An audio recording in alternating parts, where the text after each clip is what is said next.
ராமநாதபுரம் அருகே நடைபெற்ற ஏர்வாடி மத நல்லிணக்க சந்தனக்கூடு திருவிழாவில் ஆயிரக்கணக்கானோர் கலந்து கொண்டனர். ராமநாதபுரத்தை அடுத்த ஏர்வாடி தர்காவில் 851ஆம் ஆண்டு சந்தனக்கூடு திருவிழா கடந்த 9ஆம் தேதி மாலை கொடியேற்றத்துடன் தொடங்கியது.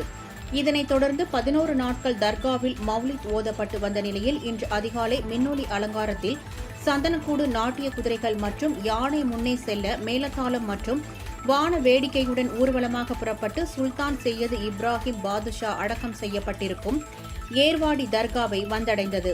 சந்தனக்கூடு 3 முறை சுற்றி தர்காவை வலம் வந்த பின்னர் பட்டத்து யானை மேல் போர்த்தப்பட்டிருந்த சந்தனம் பூசிய சால்வையை பாதுஷா நாயகம் கல்லறையின் மீது மௌலித் ஓதி போர்த்தப்பட்ட பின்னர் சந்தனக்கூட்டிலிருந்து எடுத்து செல்லப்பட்ட சந்தனம் பாதுஷா நாயகத்தின் கல்லறையில் பூசப்பட்டது.